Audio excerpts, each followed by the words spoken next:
அப்பப்பப்பப்பா! என்னால முடியலைங்க. ஒவ்வொரு கஸ்டமர் ஒவ்வொரு மாதிரி. ஒரு சில பேர் என்ன பண்றாங்க அப்டின்னா, கொரியர் போட்ட உடனே நைட்டு 10 மணிக்கு கூட, "என்னங்க ட்ராக் பண்ணி பார்த்தேன், இன்னும் எங்க ஏரியாவுக்கு வரல, இன்னும் எங்க ஏரியாவுக்கு வரல" அப்டின்னு கேட்குறாங்க. ஒரு சில பேர் என்ன பண்றாங்க அப்டின்னா, அடுத்த நாளே ஹப்லயே கூட போய் வாங்கிக்கிறாங்க. அதே மாரி கொரியர் ஆஃபீஸ் எங்க இருக்கோ அங்கேயே போய் வாங்கிக்கிறாங்க.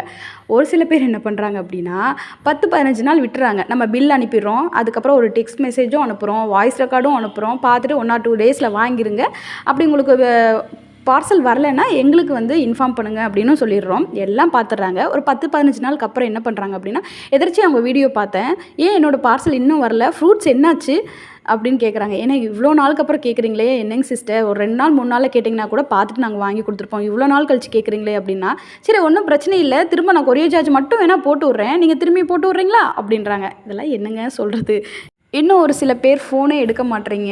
கொரியர் போட்டுட்டோம் அப்படின்னா, எங்களுக்கு 2, 3 நம்பர் கூட குடுத்துருங்க. நாங்க பார்சல்ல எழுதி விட்டுறோம். ஒண்ணும் பிரச்சனை இல்ல. ஏன்னா கொரியர் ஆஃபீஸ்லயே சொல்றாங்க, "நாங்க கால் பண்ணா கூட அட்டெண்ட் பண்ண மாட்றாங்க" அப்படின்னு சொல்லிட்டு. அப்ப நாங்க என்னங்க பண்றது அப்படின்னு சொல்லிட்டு, அதுக்கப்புறம் அந்த மிஸ்டேக்க எங்க மேல திணிக்கிறீங்க. எங்களுக்கு கிளாஸ் எடுக்குறீங்க.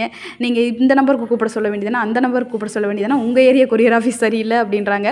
உங்க ஏரியா கொரியர் ஆஃபீஸ நீங்க செக் பண்ணிட்டு அதுக்கப்புறம் ஆர்டர் போடுங்க. அதே மாதிரி ஏதாவது டவுட் இருந்துச்சுன்னா, நம்ம நெறைய வீடியோஸ் போட்டிருக்கோம். அதுல எல்லாம் பார்த்துட்டு உங்க டவுட்ட கிளியர் பண்ணிட்டு அதுக்கப்புறம் சப்பாத்தி கலிப்பெல்லாம் ஆர்டர் போடுங்க. ஏன்னா நீங்க நிறைய அமௌண்ட் கொடுத்து வாங்குறீங்க. நாங்களும் கஷ்டப்பட்டு இதை பறிச்சு அனுப்புகிறோம்.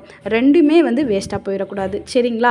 அதனால் இனிமேல் கள்ளிப்பழம் வாங்குறீங்க அப்படின்னா உங்களுக்கு ஏதாவது டவுட்ஸ் இருந்துச்சுன்னா நல்லா கிளியர் பண்ணிக்கோங்க. அதே மாதிரி நாங்கள் கொரியர் போட்டதுன்னு 1 ஆர் 2 டேஸில் பார்த்துட்டு வாங்கிருங்க.